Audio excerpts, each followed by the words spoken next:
One of the most feared names in NBA, YoungBoy's organization just got hit with the kind of charges that end careers. OTS Lil Pap, the guy everyone knows as the Muscle, the one who handles problems, is now facing 10 attempted first-degree murder counts. But this isn't just about Pap anymore. This arrest is pulling back the curtain on how the whole operation actually works, and federal prosecutors are taking serious notes. Pap was never supposed to be famous. He wasn't the talent. He was the protection, the enforcer, the person you called when things got real. But here's the problem. He was never really part of the family either. He was always more of a hired gun, valuable when needed, disposable when things went wrong. Let's trace back to understand how someone becomes that person. We need to go to Baton Rouge in the 2000s. This wasn't a normal city. It was a war zone. Different crews controlled different areas, and the violence was constant. The Wreck, a section of North Street, and 46th was ground zero for that chaos. OTS Lil Pap grew up there, but unlike a lot of young people trying to escape, he embraced it. The streets weren't something to run from for him. They were his home. Pap was older than NBA YoungBoy and most of the crew around him. By the time NBA YoungBoy was still developing his music, Pap was already seasoned in street life. He had no interest in rapping or building something legitimate. The trenches were where he belonged, and he was comfortable staying there.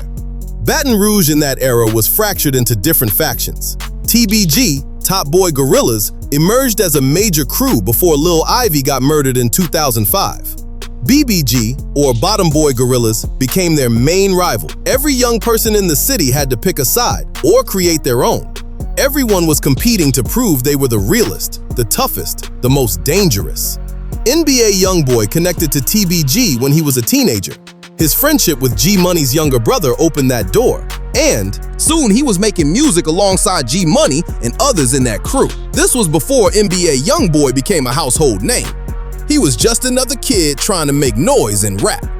What's interesting is that Pap noticed NBA YoungBoy's potential before most people did. He started putting the young rapper in front of people, talking him up around Baton Rouge. He even introduced Scotty Kane to NBA YoungBoy's music back when Scotty was way more established. But this wasn't about Pap being a mentor or friend. It was pure business. He saw opportunity. He understood that protecting this kid's life could lead to something bigger for everyone involved. As Pap explained it himself, without real security money, he had to personally ensure nothing happened to his investment. The entire relationship was transactional from day one. Pap understood the assignment. NBA YoungBoy was going to blow up, and if Pap stayed close, he'd benefit. So he positioned himself as the answer to the crew's security and violence problem. When something needed handling, Pap moved, no hesitation, no questions asked. When rivals got comfortable, Pap reminded them why they shouldn't be. He was reliable, effective, and genuinely committed to the mission. But there was always distance between Pap and the actual family. While some crew members got treated like brothers, Pap remained outside that circle. He got paid, he got opportunities, but he wasn't in the inner circle making decisions. He was labor. Important labor, but still labor. Everything shifted when NBA YoungBoy started feeling undervalued within TBG. He decided to branch out and build his own thing with his brother OG33 and other associates. The break was personal and quick. He released Life Before Fame with TBG, but his next project, Mind of a Menace, came with clear shots aimed at his old crew. NBA YoungBoy was openly disrespecting them, suggesting they were jealous of his growing success. Family dynamics made it messier. NBA YoungBoy's cousin Bazilla was affiliated with BBG, the rivals of TBG. There were rumors that Bazilla even wanted NBA YoungBoy dead. G Money had apparently protected him from his own cousin at some point. By 2016, the situation was explosive. NBA YoungBoy was beefing with TBG hard, and nobody was holding back. Then came November 2nd, when NBA YoungBoy's cousin, Boozilla, got killed. Boozilla had beef with someone named Dusa, who was connected to Forever Loyalty, a crew tight with TBG. The streets immediately blamed Dusa and his people for the murder. That killing sparked everything. Bodies started dropping almost immediately after. Within hours of Boozilla's death, NBA YoungBoy took his crew into enemy territory and started shooting. NBA YoungBoy was hanging out of a car with an assault rifle, letting loose. One of his homies, NBA Joe, took a bullet to the neck during the exchange. Pap was there, showing exactly where his commitment lay. It was a statement: mess with NBA YoungBoy's crew, and there would be consequences. The situation that really made Pap's name known involved G Money. And G Money wasn't just some random rival. This was someone who came up with NBA YoungBoy, who helped him early on when they were both part of TBG. When NBA YoungBoy left to start something new, it became deeply personal. G Money started hitting back.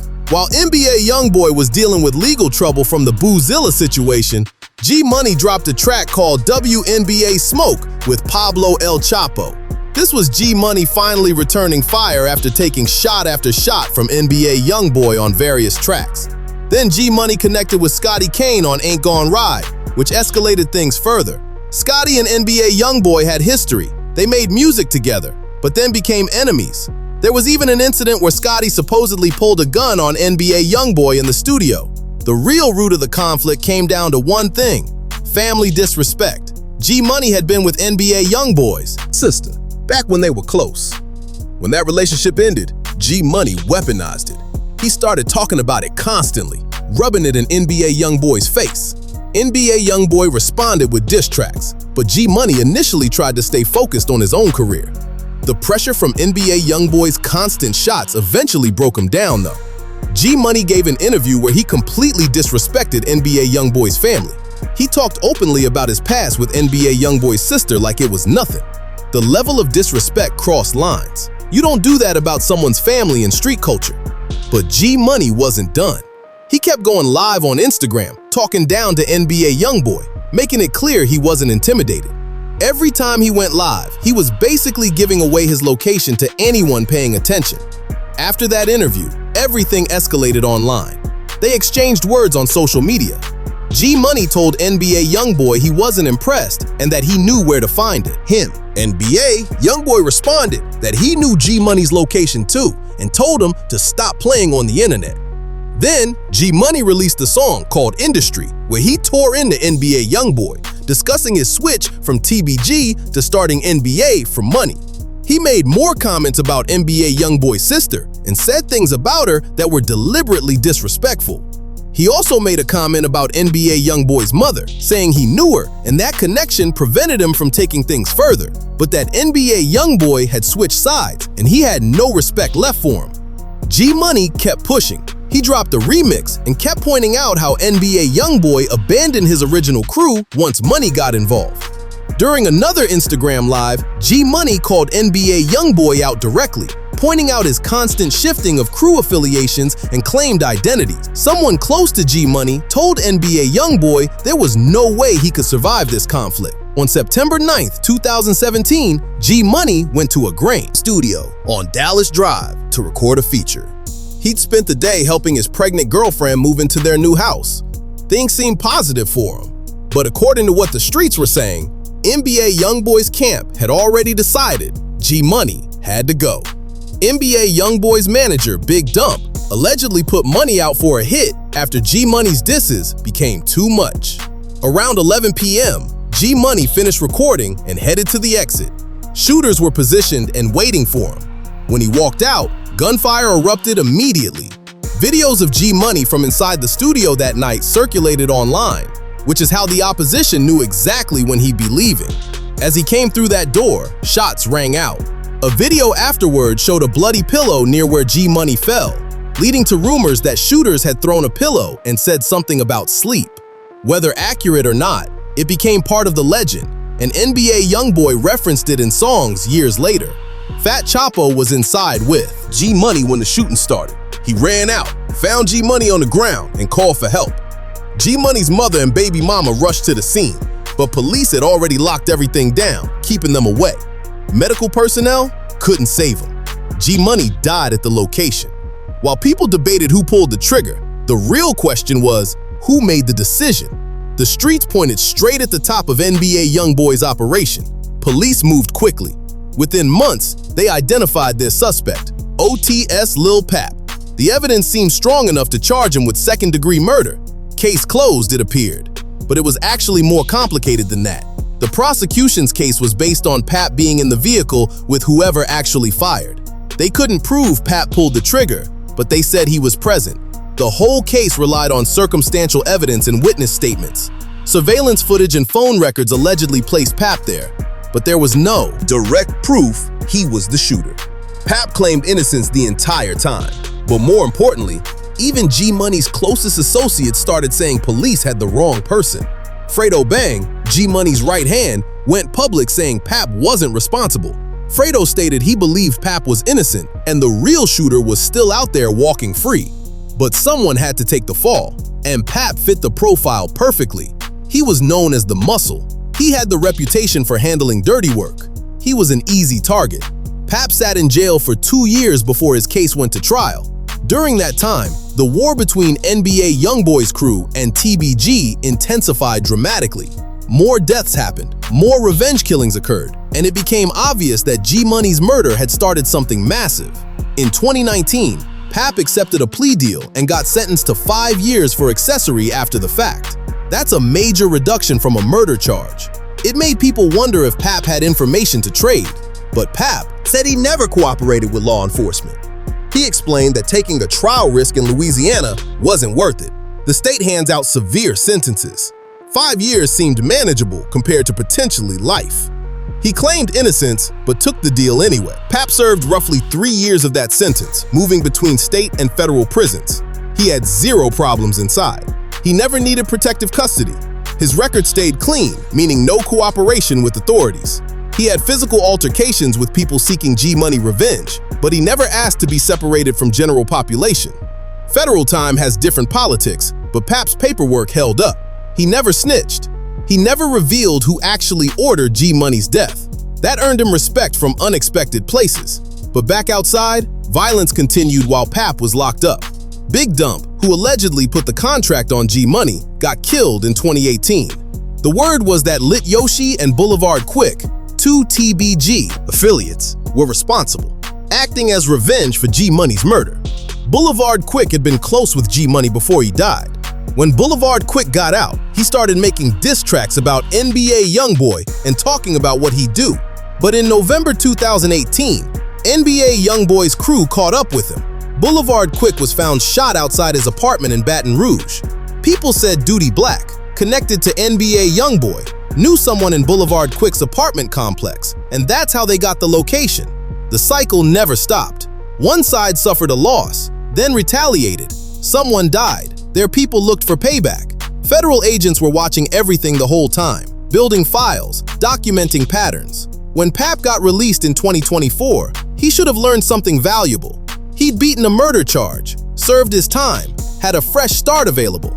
Instead, he went straight back to the old ways. First sign came when he started going live on Instagram, playing NBA, YoungBoy music, talking that same street language that got him locked up before. He posted from the same neighborhoods where the original drama started, showing he was still comfortable there. Pap never actually left the crash dummy lifestyle. He was still around NBA YoungBoy circle, still moving on the same frequency. Even though he'd started his own label called OTS, Only the Shooters, he moved like he was still NBA YoungBoy's enforcer. The warnings were obvious. He was getting into online beefs, threatening rappers, making it known he was still about that life. When Dallas rapper Montana 700 dissed NBA YoungBoy, Pap warned all of Dallas not to disrespect him. Then, Pap started beefing with Fredo Bang online. He called Fredo fake and said he was doing anything for blog attention. Fredo responded, but Pap made clear he wouldn't back down from anyone. It got worse when Pap saw his little brother NBA Ben 10 with a black eye. He went on Instagram Live angry, saying anyone he's called his brother he'd go crazy for. He was upset Ben 10 got jumped and his other brothers didn't help. But the real issue was that Pap's answer to everything was violence.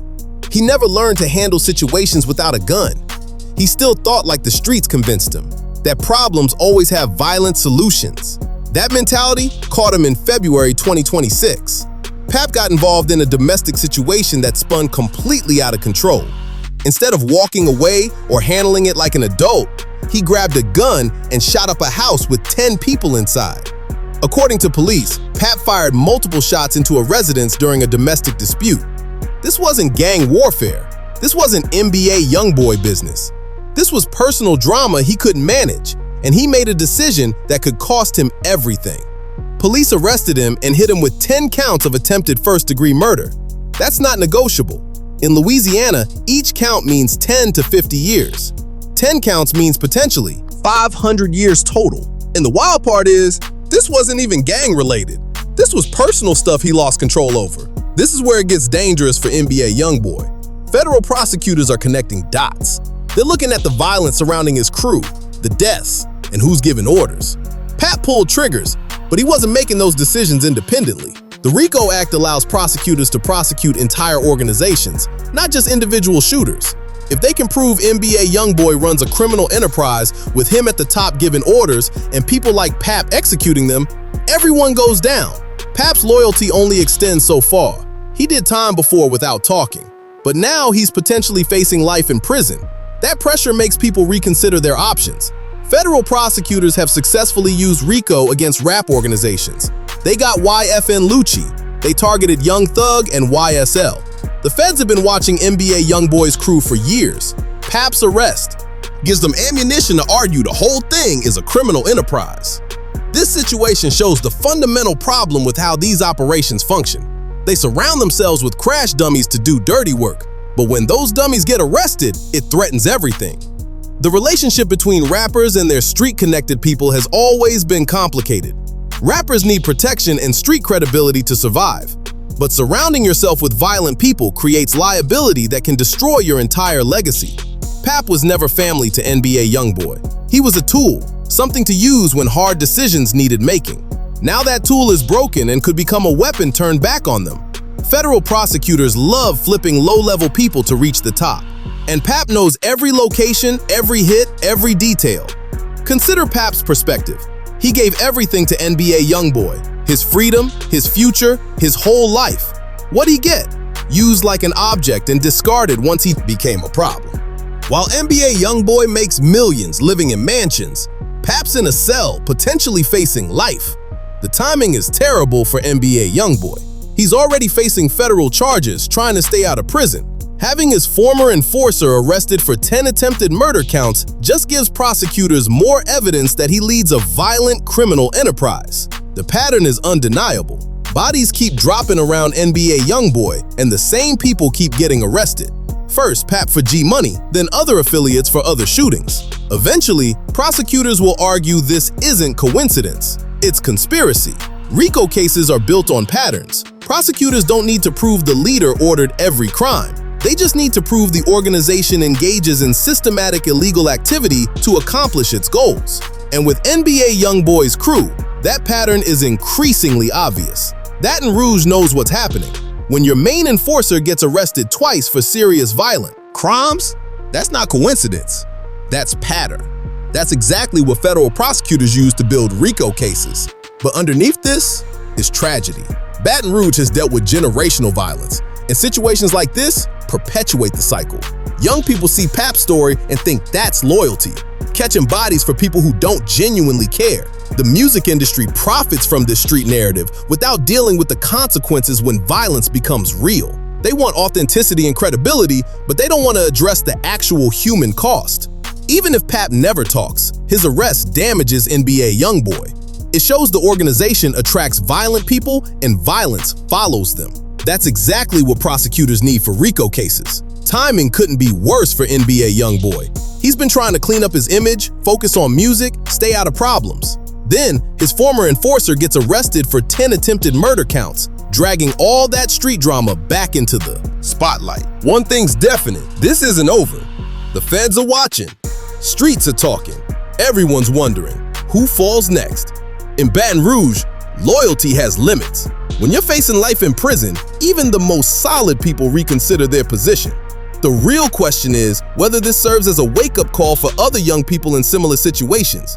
Will they see Pap's story and understand being a crash dummy isn't worth it? Or will they think Pap just got unlucky and they can do it better? History suggests the latter. The streets always need new crash dummies, and there's always someone willing to fill that role. They see money, respect, status. They don't see consequences until it's too late. That's the actual story. It's not about one person making bad choices. It's about a whole system built on violence and loyalty, and what happens when that system starts breaking. For NBA YoungBoy, this might just be the beginning of much bigger problems. The feds have been patient, but patient doesn't mean they're not paying attention. Every arrest, every shooting, every body, they're taking notes and building their case. When they finally move, it will be swift and devastating. And maybe Pap's arrest is the domino that makes everything collapse. If I don't like one thing, it is now a problem, and I never understood that. It makes no sense. I am not gonna sit here and not give my opinion in fear of somebody feeling a way. YB's been pressing Black Boy Max non-stop for the past few weeks, and bruh finally got caught lacking. The Louisiana native absolutely spazzed on the content creator, straight violated dude, and was making all types of wild threats. Max really believed he could talk about YB's tracks and not get checked for it. Homie thought he could drop his 2 cents on NBA YoungBoy's music and slide without catching heat.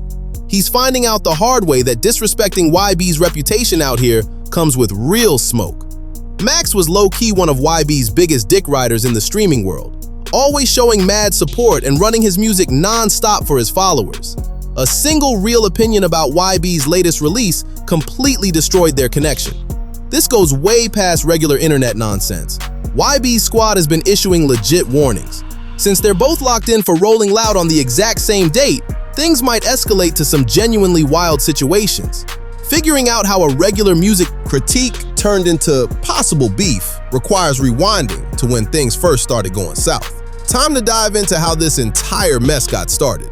Max stood out as one of NBA YoungBoy's most loyal fans in the creator space. Homie was constantly running YB tracks, checking every project that dropped and displaying nothing but respect for the 4KT movement. Max even mentioned he'd been bumping YB since he was in middle school. That's authentic long-time dedication right there. Here's where it gets tricky with creating content though. Streamers gotta stay authentic with their followers, and that means dropping real opinions even when it might start problems. Max built his entire platform around being genuine. He's not somebody who fakes excitement just to maintain relationships with rappers.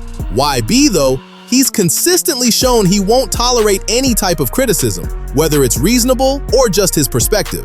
The Baton Rouge artist has built a name for confronting literally anyone who speaks negatively about his output. From academics to multiple music industry figures, YB approaches criticism with extreme sensitivity about his craft. For him, not vibing with his records equals personal hatred. This is important because it sets up a dangerous situation.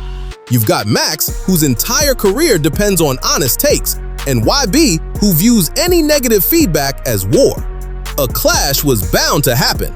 Their bond started fracturing in July 2025 after YB released his album. Max was running his typical reaction stream when things fell apart. Rather than his usual hyped-up energy, Max delivered brutal honesty. He openly admitted he wasn't gonna finish playing the album because it wasn't connecting, just being totally upfront about his feelings. Max attempted to ease the impact by recognizing YB's abilities and celebrating him as a talented musician. But the statement was already made. He called the record repetitive and said it wasn't resonating with him. For your average rapper, this wouldn't be major since you can't win over everyone.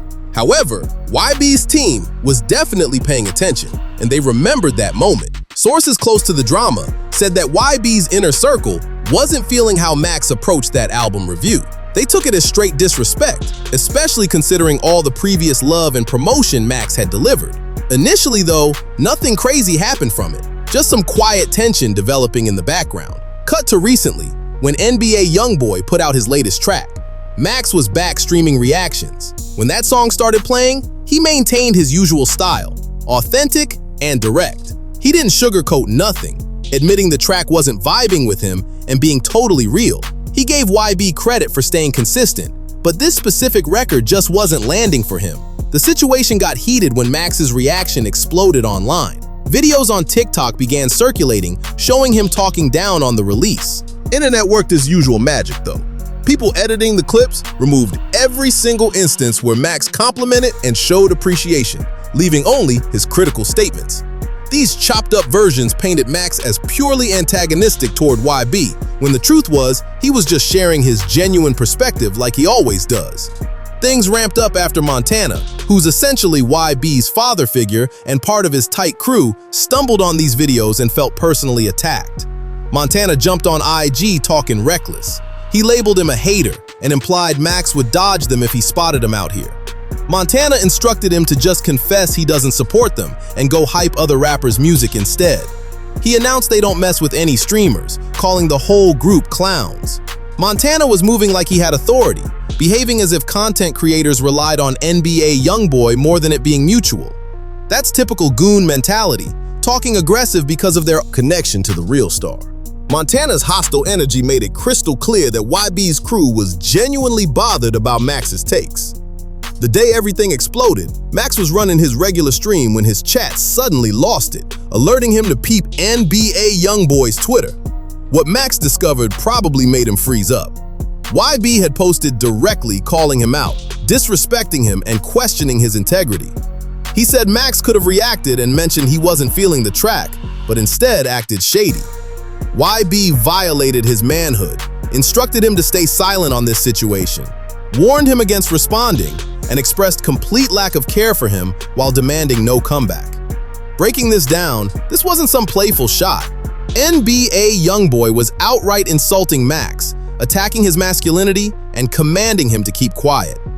That's deeply disrespectful energy, especially aimed at someone who'd been supporting him for years. Max's live reaction revealed he was legitimately terrified. His expression while reading that tweet told the whole story. Max was questioning what he'd done to deserve this, emphasizing he'd literally been showing support. He couldn't grasp why this was unfolding or what actions warranted such treatment. That reaction demonstrated Max was genuinely panicking. No debate about it. Rather than matching YB's aggression or holding firm on his perspective, he immediately shifted into explanation mode. He began justifying himself, attempting to highlight years of promotional backing he'd provided. That's not how someone secure in their stance behaves. That's someone concerned about actual danger. Max's chat was absolutely losing it throughout this entire situation. Certain viewers pushed him to stay strong, while others cautioned him about YB's documented history. Messages were pouring in advising him not to mess with YB and highlighting his street credibility, suggesting Max didn't want those problems. The anxiety was tangible because Max understands YB's background. This isn't just some rapper who posts tough content online. YB has a documented history of acting on his words. Max was probably considering all the reports he'd encountered regarding what happens to people who cross the 4KT squad. But the drama didn't stop there. Max attempted reaching out to Montana privately, shooting DMs trying to fix everything. He texted saying he supports them heavily, and NBA YoungBoy, stressing it's all positive vibes. He clarified that streaming involves sharing perspectives and nothing deeper, sending well wishes. Predictably, Montana ghosted him completely. That's the point. Max understood this went beyond a simple communication breakdown. The aftermath following YB's tweet was quick and brutal. Max's notifications got absolutely destroyed, with YB fans sending threats and dropping insults. Some responses weren't typical stan behavior. Individuals were making serious threats about what would transpire if Max continued, talking down on their favorite artists. Academics, who's connected with both camps, eventually hit Max during his stream, attempting to mediate things. Throughout that conversation, Ak essentially warned Max to move carefully, because NBA YoungBoy doesn't simply forget about situations. He mentioned that YB wouldn't start beef over someone not liking a track, theorizing YB might perceive Max as operating shady or disrespectful in ways he doesn't comprehend. I know YB, and I say that to you to say he's not a nigga to go beef with you and have a problem because you ain't like a song. So maybe think you're sneak this. I don't know. That discussion uncovered something significant. Even NBA YoungBoy's inner circle couldn't fully comprehend why he was targeting Max so intensely. Academics suspected YB's team might have been feeding him chopped up clips that made Max appear far more disrespectful. Social media functions like that. They probably witnessed only the critical segments, completely overlooking Max's supportive statements. The genuinely frightening aspect, academics noted both were scheduled at Rolling Loud the same day. They'd be occupying location while all this hostility was active.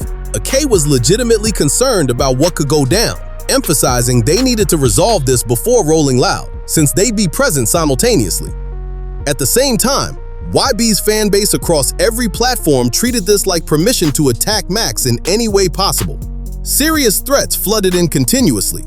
People began exposing Max's personal details, with certain fans discussing actually approaching him at performances. Max tried maintaining his composure initially, though his nervousness was undeniable.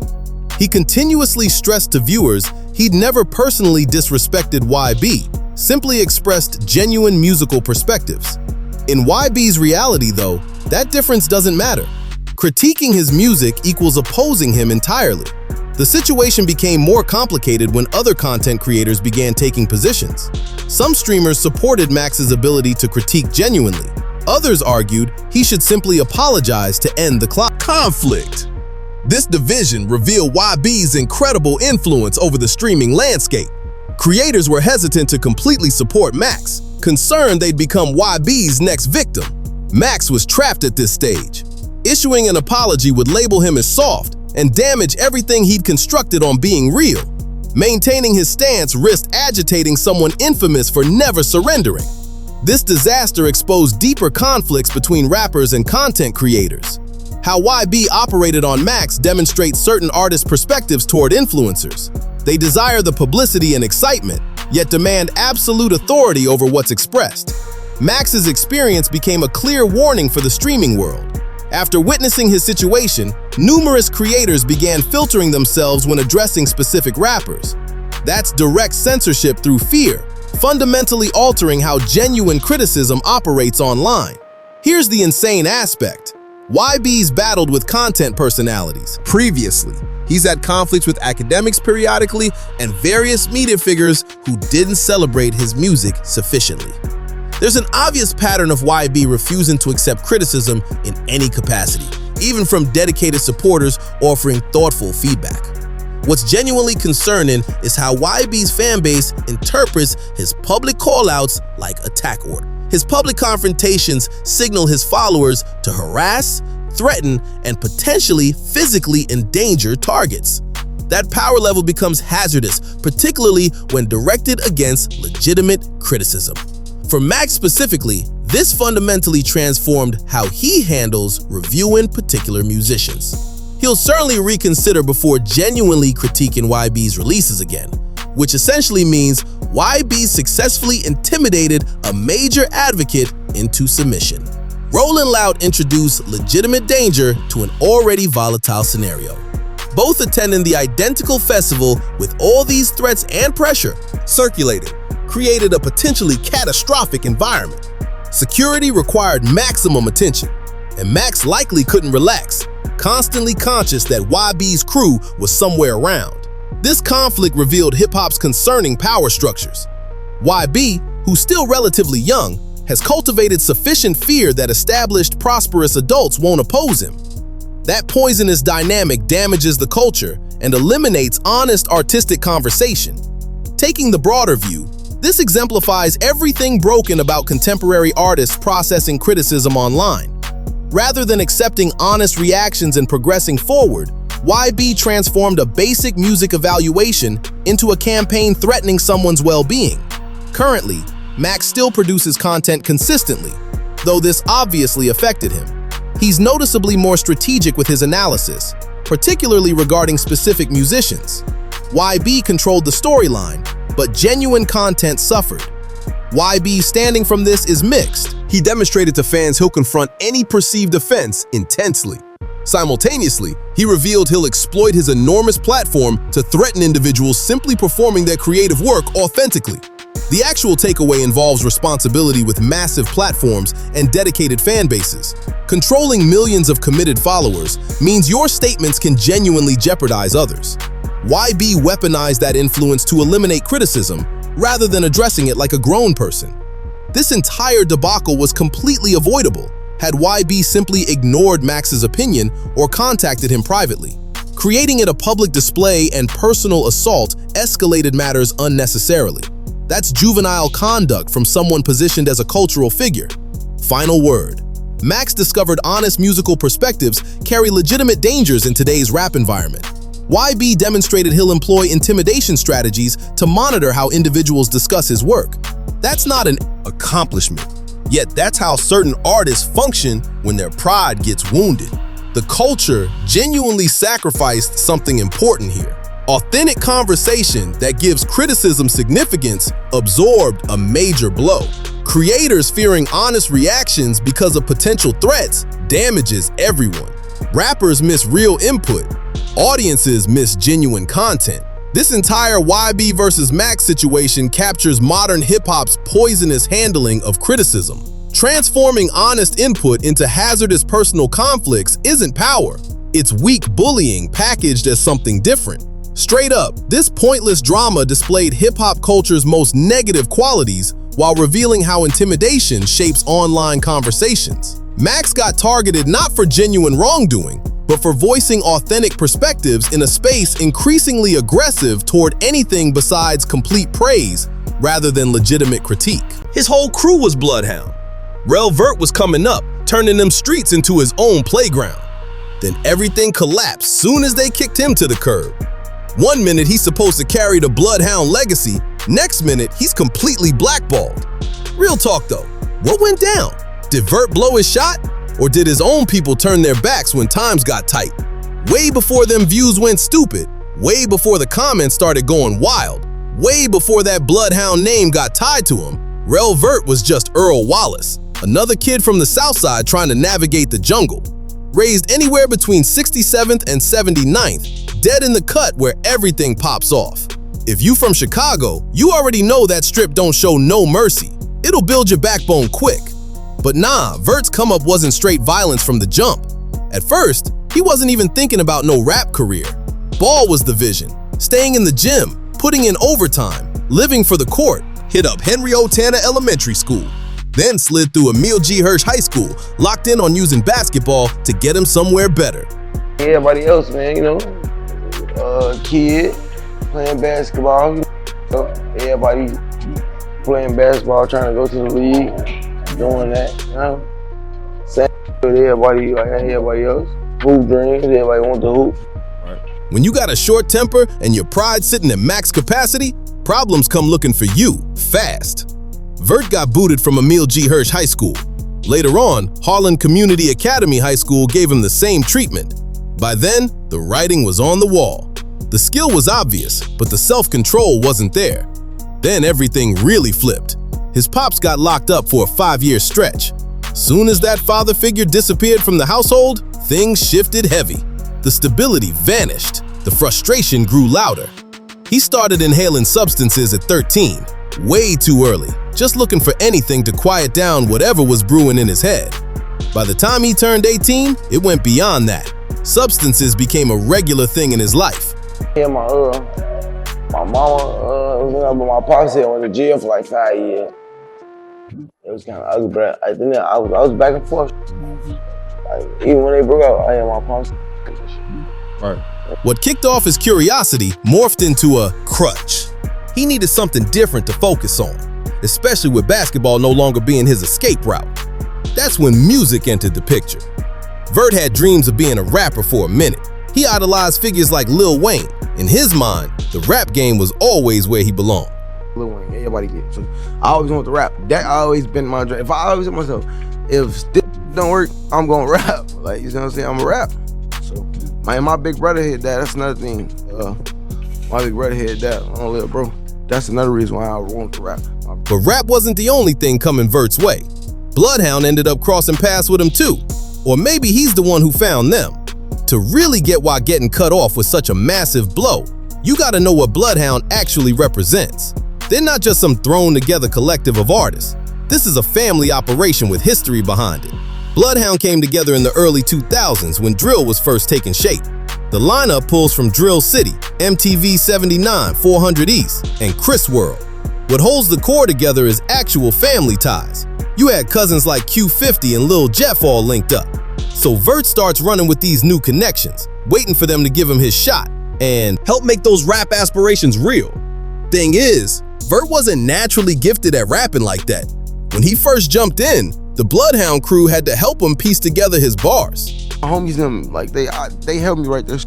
I wasn't never no rapper. I didn't know how to rap. I ain't give like, I'm like, I ain't know how to rap yet. So I was just saying first on. So and I just drop. Vert was living his best life with his new family, but he'd left his original one behind. And when we say original, we're talking Trap City.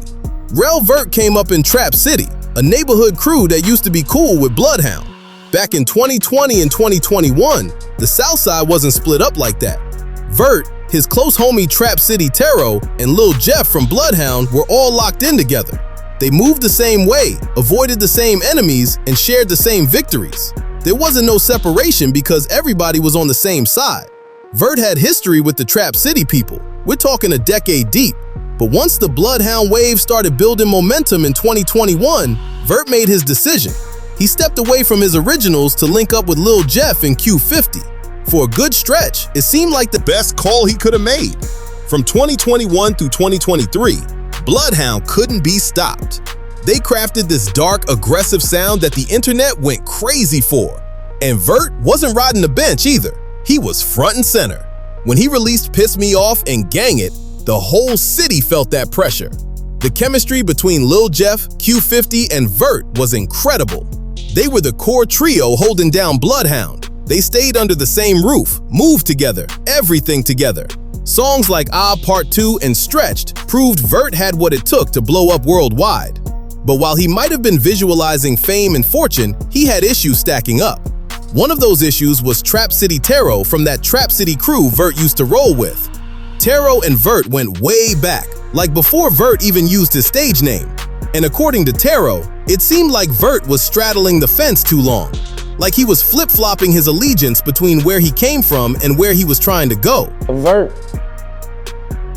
that was, I knew I've been knowing Earl for a minute, I've been knowing folks for a long time. His real name Earl? Yeah, that's crazy, ain't it?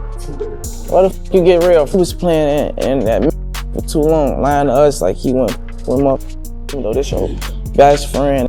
You lying to us, and we your real homies. You don't even know dude. You met dude in 2020. Like every gang beef in Chicago, it was only a matter of time before something sparked tension between Bloodhound and Trap City, especially with everybody knowing each other from way back. This time around, the conflict ignited over some jewelry. Based on what Tero and other Trap City members say, Little Jeff got a chain off a Trap City guy named Carter, then came back claiming he'd lost it during some wild police pursuit. To sell the story, him and Q50 even ripped up his shirt trying to make it look like they've been through some chaos or a struggle. But word is, Jeff actually flipped the chain for cash. So, okay, the Bloodhounds, y'all was cool. That was my homie. He stole the chain, bro. We tried like he took it. He stole my own chain. Who was that South Jazz? Nah, bro. One of the other guys. This one of the other. Both letting him wear the J. He come back like he got into a happy he was 12. Man, saying he lost it. You know what I'm saying? Jeff never being one to care about consequences, it wasn't surprising when footage surfaced online showing him wearing that supposed lost chain. Little Jeff's deception didn't go unanswered though. It kicked off a chain reaction that put people in the ground. Taking a chain from an opposing crew was guaranteed to bring retaliation, and the first casualty ended up being Z Money, a Bloodhound artist and family to Q50 and Jeff. After Z Money got killed in March 2023, any friendship between Drill City and Trap City died with him. Lil Jeff went off on social media talking about organizing shootings. Even though Vert originally came from Trap City, he decided to go all in with Bloodhound.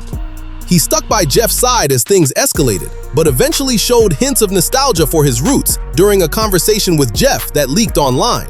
In that phone call, you could hear Vert expressing how much he missed the neighborhood where he came up. June 2024 marked the end of an era for Bloodhound. Vert lost someone close. Bloodhound lost their core member. That's because Lil Jeff, the driving force behind everything they built, got shot and killed outside Trap City Rob's grandmother's place. Streets say Jeff was out there trying to handle something and got caught slipping. Once Jeff was gone, things spiraled fast for Vert. Didn't help that speculation started circulating online suggesting he might have been present when Jeff got killed. But most of that seemed like internet conspiracy theories. At the same time, Trap City Tero, who used to be tight with Lil Jeff back in the day, went online again, calling Vert out, labeling him disloyal and someone who'd eventually betray his own people. Tero was convinced Bloodhound would eventually see Rel Vert's true colors. Sending me about this goof little boy, gang. goofy gang. Talking about 67, 83. Like, stop that gang. Oh my dead brother, you know what's going on. Your I always been a goofy gang. You just play in the middle for so. You were just finna. Oh my dead. You was finna backdoor straight in the falls gang. Your ass is a goofy gang. Marcus Gray, folks. Goofy the boy. Oh, the world just think so much about you, child. This game, your own homie just told me about you, gang. I ain't gonna. Yeah, I ain't gonna say nothing because I said keep between me and him. So I ain't gonna say nothing. Just all I know, look, your homies know you are goofy, and they know your ain't right. Once the world find out who you really is, gang, they not gonna like you, gang. No, it didn't take long for Tero's words to prove prophetic. Just recently, a private phone call got exposed online. In that recording, Vert wasn't just complaining, he was saying wild stuff. After that leaked conversation came out putting Vert on blast, opinions split down the middle on whether Rel Vert's a rat or if he's solid. Some people think Trap City Tero had it figured out from the beginning. The opposing viewpoint centers around Lil Jeff. In certain circles, Jeff was considered the real enforcer for Bloodhound, the force that kept everything tight and functioning. When he was alive, operations ran a specific way. Since his death, people feel like the whole dynamic shifted. And caught up in all this speculation, folks are questioning where Vert's loyalties actually lie. Some are suggesting that even though he's technically still affiliated with Bloodhound, things might look different internally. Not completely accepted, not completely relied on, just existing in this gray area. So one camp is saying Tero warned everyone. The other camp points to Jeff being the foundation, and Vert keeps getting dragged into both discussions. He's stuck in this uncomfortable position where neither group he's connected to has full confidence in him. The leaked phone call didn't just stir up controversy, it completely shifted how people viewed everything that happened leading up to this moment. When that audio hit the internet, it spread like wildfire across every platform imaginable. People were dissecting every single word Vert said, replaying sections over and over, trying to piece together what his true intentions were. The conversation wasn't just casual talk either. It revealed layers of frustration, anger, and confusion that painted a picture nobody expected to see. What made the situation even more complicated was the timing of it all. This wasn't happening during some random period. This came right after Bloodhound had already been dealing with massive internal struggles following Lil Jeff's death. The crew was already vulnerable, already trying to figure out how to move forward without their most vital piece. And then this recording surfaces, adding fuel to a fire that was already burning out of control. The streets started picking sides immediately. It wasn't a gradual thing. Opinions formed fast and hard. One faction was absolutely convinced that Trap City Tero had been speaking truth from day one. They pointed back to all those times Tero called Vert out publicly, all those warnings about his loyalty being questionable, about him playing both sides for too long. To them, this leak call was the ultimate validation. They felt vindicated, like they'd been seeing the signs all along, while everyone else was too blind or too loyal to notice. These people started pulling up old clips, old posts, old moments where Vert's behavior seemed suspicious in hindsight. They constructed entire timelines showing what they believed was a pattern of disloyalty. On the flip side, another group took a completely different perspective on the whole situation. To them, this wasn't about Vert being fake or disloyal. This was about Bloodhound fundamentally changing after losing their anchor. They kept circling back to Lil Jeff and what he represented for the crew. In their view, Jeff wasn't just another member, he was the soul of the operation. He was the one who set the tone, who commanded respect not just from his own people, but from rivals too. When Jeff walked into a room, the energy shifted. When he spoke, people listened. When he made decisions, they got executed without question. These supporters argued that Jeff's presence created a specific culture within Bloodhound. There was structure, there was direction, there was accountability. Everyone knew their role and played their position because Jeff made sure of it. He was the glue holding together all these different personalities and egos. He mediated conflicts before they escalated. He kept everyone focused on the bigger picture instead of getting caught up in petty drama. And most importantly, he vouched for people, including Vert. When Jeff co-signed someone, that meant something. It carried weight. It gave that person legitimacy within the crew. But once Jeff was gone, that entire dynamic collapsed. Without that central authority figure, Bloodhound became fragmented. Different members started operating on their own wavelengths. Trust issues that Jeff would have squashed immediately started festering and growing. Decisions that used to be made collectively became chaotic and inconsistent. The unity that defined Bloodhound during their peak years started crumbling. And in that power vacuum, someone like Vert, who already had a complicated history, became an easy target for suspicion. This can't believe Vert was being scapegoated for problems that went way deeper than one person. They saw him as someone caught in an impossible situation, trying to navigate a crew that no longer had clear leadership or structure. To them, the leaked phone call wasn't evidence of betrayal. It was evidence of frustration from someone who felt abandoned and misunderstood. They interpreted his words as venting from a place of genuine pain, not scheming from a place of deception. And right in the center of these two completely opposing narratives sat Vert himself, dealing with the fallout from all angles. His name became the focal point of every argument, every debate, every heated discussion about loyalty and legacy. People who'd never even met him felt entitled to judge his character based on fragmented information and biased interpretations. Social media turned into a courtroom where he was simultaneously the defendant and the evidence, with strangers playing judge and jury. The reality of Vert's position was incredibly complex and nuanced in ways that most outside observers couldn't fully grasp. He existed in this strange liminal space where he technically still had ties to Bloodhound, but those ties felt increasingly fragile and conditional. There were no formal announcements of him being kicked out or removed, yet the energy around him changed dramatically. People within the crew started keeping distance. Collaborations that used to happen naturally stopped materializing. Invitations to sessions or events became less frequent or stopped entirely. Behind closed doors, conversations were happening that Vert wasn't part of anymore. Decisions were being made without his input. Plans were being formed that deliberately excluded him. It wasn't always overt or confrontational. Sometimes exclusion is subtle, operating through silence and absence rather than direct conflict. But the message was clear enough. He wasn't fully trusted anymore, wasn't fully embraced as one of them. Meanwhile, his original ties to Trap City complicated everything even further. He couldn't exactly go back to where he came from, not after everything that transpired, not after choosing Bloodhound over them years ago, not after the violence that erupted between the two groups. Trap City members like Tero had made their feelings abundantly clear. They saw Vert as someone who turned his back on them when it was convenient, who prioritized new connections over decade-long relationships, who only seemed to remember his roots when his new situation got rocky. So Vert found himself in this terrible middle ground where neither side fully claimed him. Bloodhound questioned his loyalty because of where he came from and how recent events unfolded. Trap City rejected him because of choices he made years ago that they viewed as ultimate betrayal. He became a man without a real home base, caught between two worlds that both viewed him with suspicion and resentment. This dynamic created a dangerous reality for someone living that street lifestyle. When you're not clearly aligned with a protective group, when people question where you stand, that vulnerability can have serious consequences. Protection becomes uncertain. Support systems become unreliable. The safety that comes from being part of a tight-knit crew evaporates, and in an environment where tensions run high and violence erupts quickly, being in that gray area puts you at significant risk from multiple directions.